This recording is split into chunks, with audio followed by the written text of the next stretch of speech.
Hello and welcome to my video about my experience with the medical center on a Carnival cruise ship. This was my second visit to the med center on a cruise ship in less than 2 months. A link to the first visit is later in this video.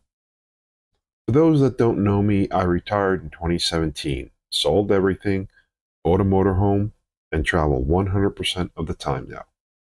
Up until 2022, I traveled through the US in the RV from coast to coast. I now mix RV travel with cruising and other types of international travel. I was on the Carnival Luminosa in April when I became acutely sick. I started with a red-eye flight from Singapore to Manila and then on to Brisbane, Australia. I did get some sleep, but not nearly enough, so I was really tired.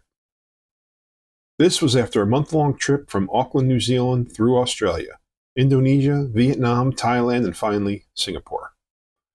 Links for those cruises are at the end of this video. I embarked directly onto the Luminosa directly from the flight from Manila in the AM.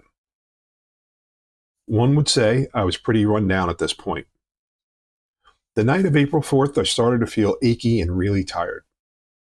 I had aches and pains, chills, sore throat, and then sweats, but no cough. I was sick on a cruise only a month and a half earlier, so I decided not to wait and went to the medical center right away. I have nothing but good things to say about the staff in the medical center. They were knowledgeable and had a good bedside manner. They took my history, checked my symptoms, ran a COVID, flu, pneumonia, strep, and Legionella test. All came back negative. They drew blood and tested my white blood cell count.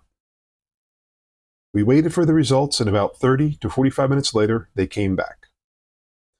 My white blood cell count was elevated above a normal range and it indicated an infection. They discussed the treatment and I asked a number of questions. I will say that early on, the nurse said I just looked terrible. I don't recall ever being told that by a healthcare professional. Maybe this was serious. During my questioning with the doctor, we agreed, by my saying no to certain things, on a treatment plan.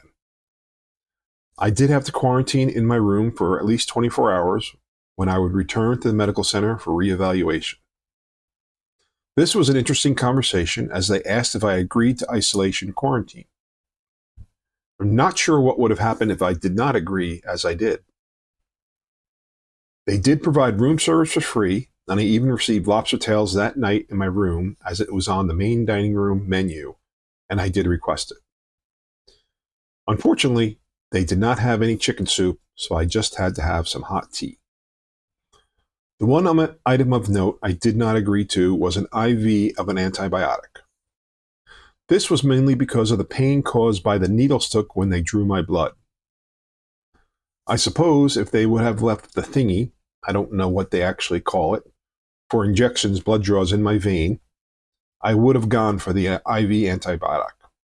But they didn't, and I wasn't in the mood for more needle sticks at that time. My treatment plan was rest, fluids, ibuprofen, 3 oral antibiotics, amoxicillin, clavulanic acid, and azithromycin. Day and night cold medicine, to wear a mask when outside my room only to go to the med center, call 911 should my symptoms get worse.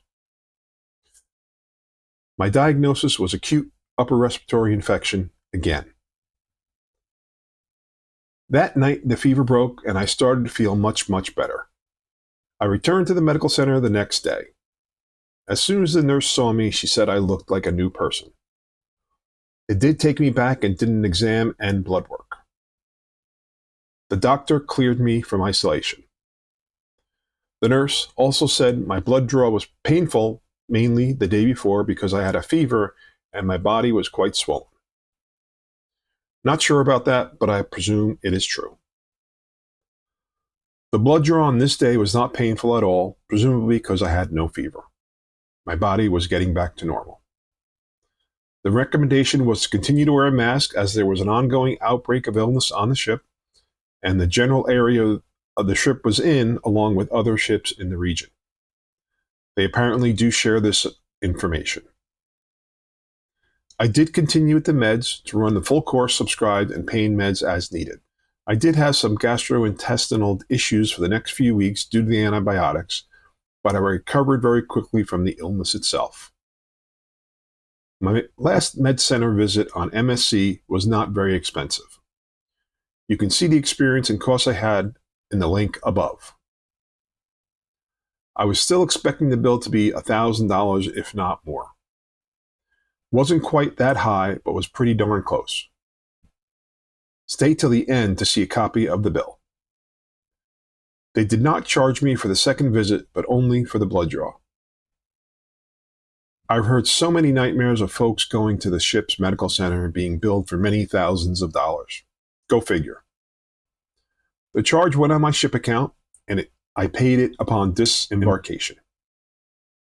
I was also able to use my onboard credit against the charge. I submitted the bill to my medical insurance first. It was denied because they said I was inside the United States when I actually was not. I'm not sure why they thought it was, but I was clearly on the Luminosa and in Australia at the time. With that denial, I simply sent it to my second policy and they covered it without any further question. $941.12 US was the total. Check out my other video on the medical center and the discussion on travel insurance for my opinion on that topic and why I chose what I did. See the link above. If you find this useful, hit the thumbs up, subscribe, and share with others. It's the only way to let me know to continue to provide this content. Comment on what you liked and might want to see. And that's a wrap, folks. Stay healthy out there.